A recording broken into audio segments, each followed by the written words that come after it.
24 घंटे में गाजा को लेकर ऐसा फैसला होगा कि नेतन्याहू के लिए वक्त बदल सकता है।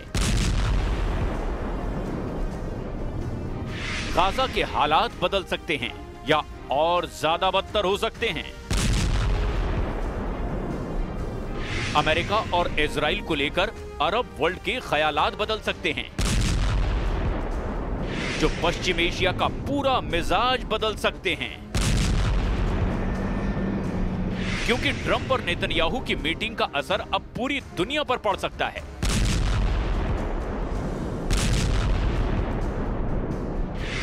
व्हाइट हाउस में डोनाल्ड ट्रंप और बेंजामिन नेतन्याहू की इस साल चौथी मीटिंग ने सबके कान खड़े कर दिए हैं। माना जा रहा है कि ट्रंप ने फिलिस्तीन और इजराइल के बीच शांति कायम करने के लिए 21 पॉइंट रखे हैं। साफ है कि गाजा पर हमास से डील के लिए नए सिग्नल मिल रहे हैं।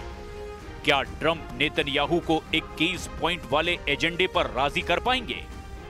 गाजा में 66,000 लोगों की मौत के बीच अरब वर्ल्ड में एक नया गुस्सा है। माना जा रहा है कि कतर पर इजराइल की बमबारी और नेतन्याहू को लेकर नई कड़वाहट ने ट्रंप को इजराइल पर दबाव डालने के लिए मजबूर कर दिया है। ट्रंप सोशल मीडिया पर लिख चुके हैं कि पश्चिम एशिया में कुछ खास होने वाला है। सभी लोग पहली बार किसी विशेष चीज के लिए तैयार हैं। हम इसे पूरा करेंगे।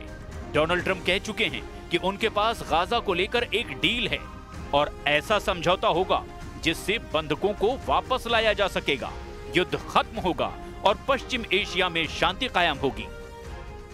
Trump, are you confident, sir, there'll be peace in Gaza anytime soon? And the 21-point plan, is everyone on board? लेकिन दुनिया ने देखा है कि इजराइल कतर में हमास के वार्ताकारों पर हमला कर चुका है। इस इजराइल के टारगेट पर हमास के वो लीडर रहे जो कतर के रास्ते अमेरिका से गाजा में युद्ध विराम को लेकर बातचीत कर रहे थे। कतर की राजधानी दोहा में हुए इस धमाके ने नेतन्याहू के एजेंडे को लेकर बड़े सवाल खड़े किए, लेकिन इस धमाके के बाद पूरा अरब वर्ल्ड एक प्लेटफॉर्म पर आ गया। और फिर एक तरफ इजराइल और अमेरिका है तो दूसरी तरफ पूरा अरब वर्ल्ड और ईरान के साथ तुर्की भी नेतन्याहू के खिलाफ खड़ा हो गया है। ये बेशक दो कैंपों की तस्वीर लगे, लेकिन सच ये भी है कि इजराइल के कई देशों के साथ राजनयिक रिश्ते कायम हैं। फिर भी इजराइल के खिलाफ अरब देशों के एकजुट होने से डोनाल्ड ट्रंप की टेंशन बहुत ज्यादा बढ़ गई है। गाजा में इजराइल की बमबारी से होने वाली मौतों से ज्यादा इन तस्वीरों ने पूरी दुनिया को बेचैन कर दिया है। खाने के लिए कतारों में लगे और एक वक्त की भूख मिटाने के लिए बच्चों से लेकर बुजुर्गों को तड़पते हुए देखा जा रहा है। गाजा की तस्वीर ने पूरी दुनिया को पिघला दिया है, लेकिन डोनाल्ड ट्रंप और अमेरिका इस तस्वीर को लेकर परेशान कम हैं। उनको सबसे बड़ी टेंशन यूरोप ने दे दी है।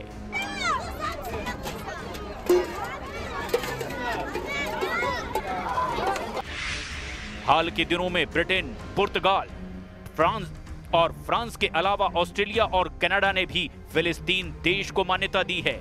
वहीं इन देशों के अलावा जर्मनी ने भी कह दिया है कि गाजा के हालात पृथ्वी पर नरक की तरह हैं। The security of the entire region is on the line. The terrible war in Gaza is raging on. Hell on earth.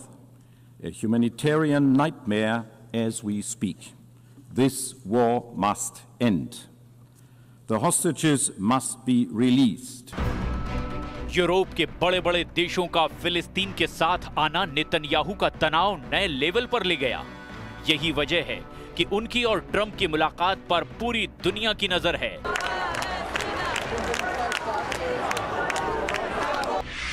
सवाल है कि क्या डोनाल्ड ट्रंप का 21 पॉइंट वाला एजेंडा फिलिस्तीन और इजराइल के बीच शांति कायम कर पाएगा? क्या गाजा पर इजराइल की बमबारी रुकेगी और हमास के कब्जे से इजरायली बंधक आजाद हो पाएंगे? इस वक्त गाजा पर इजराइल के ब्लॉकेड को चैलेंज करने के लिए 50 नावों का काफिला भी गाजा की तरफ बढ़ता जा रहा है। इन 50 नावों में 44 देशों के लोग हैं और ये गाजा के लोगों के लिए खाने पीने के सामान के अलावा दवा, दूसरी जरूरत की चीजें ले जा रहे हैं। स्पेन, इटली और ग्रीस के अलावा इसमें कई देशों की नाव हैं। जो लोग इसमें सवार हैं उनमें डॉक्टर भी शामिल हैं। इस काफिले में ग्रेटा थनबर्ग भी हैं, जो तीसरी बार गाजा की तरफ समुद्र के रास्ते पहुंचने की कोशिश कर रही हैं। इस काफिले में लोग जानते हैं कि इजराइल उन्हें रोकने की पूरी कोशिश करेगा। I'm not scared of Israel. I'm scared of a world that has seemingly lost all sense of humanity. And what we are doing here is trying to show that there is still some humanity left, that there are still people willing to step up when all other means fail. But this is a last resort. This mission should not have to exist. Gaza को लेकर ऐसी ही खबरों ने Netanyahu और Israel के camp में हड़कंप मचाया हुआ है, लेकिन इसकी सबसे बड़ी वजह फिलिस्तीन को लेकर न्यूयॉर्क डिक्लेरेशन है। 12 सितंबर को संयुक्त राष्ट्र में 2 स्टेट सॉल्यूशन के तहत फिलिस्तीन को राज्य का दर्जा देने को लेकर वोटिंग हुई थी और उसमें 142 वोट फिलिस्तीन के समर्थन में पड़े, जबकि इजराइल के समर्थन में सिर्फ 10 देशों ने ही वोट किया था। इन 10 देशों में प्रमुख तौर पर अमेरिका, अर्जेंटीना और हंगरी शामिल थे, जबकि फिलिस्तीन को रूस, चीन और भारत समेत यूरोप और बाकी दुनिया का समर्थन मिला है। संयुक्त राष्ट्र महासभा में इजराइल को मिले इस झटके पर अमेरिका की तरफ से क्या कहा गया, जरा वो भी देखिए। The declaration engages in disturbing moral equivalence and fails to recognize the reality that Hamas's terrorism on October 7th was the reason this war was necessary, and its refusal to free the hostages and lay down its arms is the reason this war continues. The version of the declaration being voted on today even continues to contain language endorsing the so-called right of return, which would mean the demographic death of Israel as a Jewish state. For these reasons, the United States urges delegations to join us in voting against the resolution. फिलिस्तीन को एक अलग देश का दर्जा ऐसा मुद्दा है जिसे नेतन्याहू कभी मानने को तैयार नहीं है। यही वजह है कि संयुक्त राष्ट्र में मिले झटके ने इजराइल को एक बार फिर डोनाल्ड ट्रंप की चौखट पर पहुंचा दिया है। नेतन्याहू अब एक अलग मूड में हैं। वो गाजा पर 100% कब्जा करना चाहते हैं। यही वजह है कि इजराइल ने अपना तोपखाना गाजा में और गहराई तक पहुंचा दिया है। इजराइल का दावा है कि सिर्फ 24 घंटे के अंदर उसने गाजा में 140 टारगेट पर बमबारी की है।